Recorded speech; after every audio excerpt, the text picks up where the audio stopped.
کہ ذی الحجہ کی 18 تاریخ کو حضرت عثمان رضی اللہ تعالیٰ عنہ کی شہادت ہے۔ یہ بات ہمیں معلوم ہونی چاہیے، یہ ہمارے اسلام کا حصہ ہے، یہ ہماری ضرورت ہے کہ ہمیں صحابہ کے متعلق کچھ معلومات ہوں۔ 18 ذی الحجہ سن 35 ہجری جمعہ کا دن تھا، حضرت عثمان رضی اللہ تعالیٰ عنہ کی شہادت کا واقعہ پیش آیا۔ حضرت عثمان رضی اللہ تعالیٰ عنہ کی عمر مبارک جب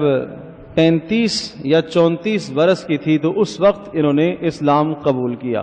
گویا کہ مکمل شباب اور جوانی میں تھے جب اسلام کو قبول کیا، اور اسلام کے ابتدائی لوگوں میں سے ہیں۔ حضرت سیدنا ابوبکر صدیق رضی اللہ تعالیٰ عنہ نے مردوں میں بڑوں میں سب سے پہلے اسلام انہوں نے قبول کیا، نبی علیہ الصلوۃ والسلام سے ہدایات سنی، اسلام لے آئے، اور پھر حضرت صلی اللہ تعالی علیہ وسلم سے وہ ہدایات لے کر اپنے گرد و نواح میں دوست احباب میں جا کے دین کی بات سمجھانے لگے۔ چنانچہ سیدنا ابوبکر صدیق رضی اللہ تعالیٰ عنہ جب گئے، طلحہ سے ملاقات ہوئی، زبیر رضی اللہ تعالیٰ عنہما ان دونوں سے ملاقات ہوئی، عثمان بن عفان رضی اللہ تعالیٰ عنہ سے ملاقات ہوئی۔ عثمان سے رضی اللہ تعالیٰ عنہ سے حضرت ابوبکر صدیق رضی اللہ تعالیٰ عنہ کے پرانے مراسم سے اور آپس میں ایک دوستی کا تعلق تھا، تو جا کے عثمان کو سمجھایا اور دین کی دعوت دی، اور نبی علیہ الصلوۃ والسلام پر اترنے والی وحی اقرأ باسم ربک الذی خلق کے متعلق بتایا۔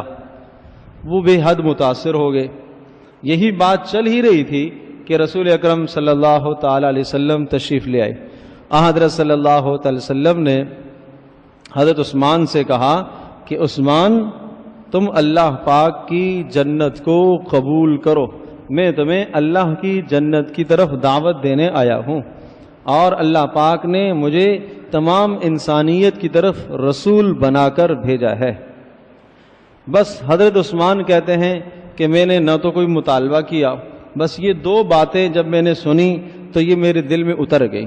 صرف یہی دو باتیں کہ عثمان، اللہ پاک کی جنت کو تم قبول کرو، اور اللہ تبارک تعالیٰ نے مجھے اپنی جانب سے تمام انسانوں کا رسول بنا کر بھیجا ہے۔ کہا ان دو جملوں نے میرے دل میں ایسا گہرا اثر کیا کہ میں اسلام لے آیا، اور اسلام قبول کرنے کے بعد اللہ تبارک تعالیٰ نے بہت عزتیں دی۔ جود و سخا کا تو کیا ہی حال تھا کہ صحابہ میں ان اشخاص میں شمار ہوتے ہیں کہ جو بہت ہی زیادہ اللہ کے راستے میں مال کو خرچ کرنے والے تھے۔ کہیں بھی موقع نظر آتا اللہ کے راستے میں مال کو خرچ کرنے کا تو ذرہ برابر دریغ نہیں فرماتے تھے۔ چنانچہ مدینہ طیبہ میں جب ہجرت کر کے صحابہ تشریف لے گئے، حضرت عثمان کو یہ بھی شرف حاصل ہے کہ پہلی ہجرت انہوں نے کی حبشہ کی طرف، اور حبشہ میں اور بھی مرد لوگ تھے، لیکن وہ اکیلے حضرت عثمان تھے جنہوں نے اپنی بیوی حضرت رقیہ رضی اللہ تعالی عنہا جو نبی علیہ الصلوۃ والسلام کی بیٹی تھیں، ان کے ساتھ ہجرت کی، اور آپ علیہ الصلوۃ والسلام نے ارشاد فرمایا عثمان کائنات کا پہلا آدمی ہے کہ جس نے اپنی گھر والی کے ساتھ ہجرت کی۔ یہ پہلا آدمی ہے جس نے اپنی گھر والی کے ساتھ اللہ کی رضا کی خاطر وطن چھوڑا، ہجرت کر کے حبشہ چلے گئے۔ چنانچہ ایک عرصہ حبشہ رہنے کے بعد پھر واپس مکہ مکرمہ آئے۔ جب واپس مکہ مکرمہ آئے